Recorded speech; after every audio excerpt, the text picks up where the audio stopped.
আজ আপনাদের সঙ্গে বরবটি ভর্তা রেসিপি শেয়ার করছি। হয়তো আপনারা অনেকেই বরবটি ভর্তা বাড়িতে বানিয়ে থাকেন, তবে আমি কিভাবে বানাই সেটাই আপনাদের সঙ্গে শেয়ার করছি। তার জন্য আমি এখানে 200 গ্রামের মতো বরবটি নিয়েছি। এখন প্রথমেই বরবটিটাকে খুব ভালো করে ধুয়ে নিতে হবে, তারপর ছোট ছোট টুকরো করে কেটে নিচ্ছি। তো এই যে এরকম ছোট ছোট টুকরো করে বরবটিগুলোকে আমি কেটে নিচ্ছি। এই বরবটি ভর্তা কিন্তু গরম গরম ভাত দিয়ে খেতে দারুণ লাগে। মনে হয় শুধুমাত্র এই বরবটি ভর্তা দিয়ে এক থালা ভাত খাওয়া হয়ে যাবে। তো এরকম ছোট ছোট সাইজের করে পুরো বরবটিগুলোকে কেটে নিতে হবে। এখন কড়াইয়ের মধ্যে এই বরবটিগুলোকে দিয়ে দিলাম আর দিচ্ছি অল্প পরিমাণে জল। এখানে মোটামুটি 1 কাপের মতো জল দিয়েছি।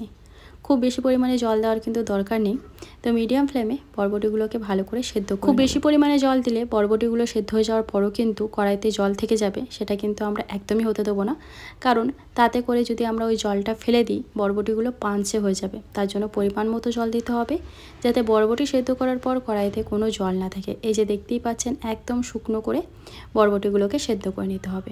যদি কড়াইতে জল থেকেও থাকে তাহলে গ্যাসের ফ্লেমটা একটু হাই করে দিয়ে বরবটির সঙ্গে টানিয়ে নিতে হবে।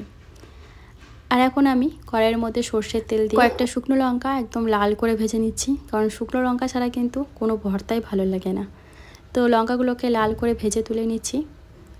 এখন এই তেলের মধ্যেই দিয়ে দেবো 5-6 কোয়া রসুন। রসুনটাকেও লাল করে ভেজে তুলে নিতে হবে। তো এই যে রসুনটাকেও আমি একদম লাল করে ভেজে নিয়েছি, এখন তেল থেকে তুলে নিচ্ছি। আর এই তেলের মধ্যেই দিয়ে দেবো একটা ছোট্ট সাইজের পেঁয়াজ কুচি। পেঁয়াজটাকেও লাল করে ভেজে নেব। তো এই যে পেঁয়াজের কালারটা চেঞ্জ হয়ে গেছে, তো এখন আমি পেঁয়াজটাকেও নামিয়ে নিচ্ছি। এদিকে একটা মিক্সার বাটি নিয়েছি, এর মধ্যে এক এক করে দিয়ে দিচ্ছি শুকনো লঙ্কা। ঝালটা যেমন খান সে অনুযায়ী কিন্তু এখানে শুকনো লঙ্কাটা অ্যাড করবেন। ভর্তা একটু ঝালঝালি ভালো লাগে, তার জন্য আমি লঙ্কার পরিমাণটা বেশি দিয়েছি। দিয়ে দিলাম ভেজে রাখা রসুন, ভেজে রাখা পেঁয়াজ আর সেদ্ধ করে রাখা বরবটিটাও। এখন এর মধ্যে কিন্তু একটু জল দেওয়া যাবে না, এইভাবেই ভালো করে পেস্ট করে নিতে হবে। পরিমাণ মতো আমি লবণটা এর মধ্যে এখনই দিয়ে দিলাম। কড়াইতে দিয়ে দিচ্ছি 1 চামচের মতো সর্ষের তেল। তেলটাকে গরম করে ফোড়নের জন্য দিলাম 1/4 টেবিল স্পুন কালো জিরে।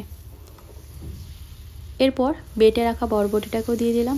এখন মিডিয়াম ফ্লেমে বরবটিটাকে খুব ভালো করে রান্না করে নেব, যতক্ষণ না কড়াই থেকে এই বরবটির ভর্তাটা ছেড়ে আসছে। অনবরত নাড়াচাড়া করে করে এখন আমাদের বরবটি ভর্তাটাকে রেডি করে নিতে হবে।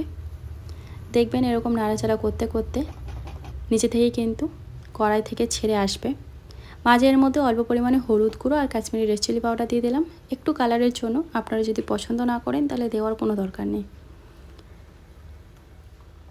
তো দেখতেই পাচ্ছেন কেমন কড়াই থেকে উঠে আসছে। তো এই যে আমাদের বরবটি ভর্তা একদম রেডি হয়ে গেছে। মোটামুটি 4 থেকে 5 মিনিট মিডিয়াম ফ্লেমে রান্না করলেই বরবটি ভর্তা একদম রেডি হয়ে যাবে। ভিডিওটা ভালো লাগলে একটা লাইক করে দেবেন।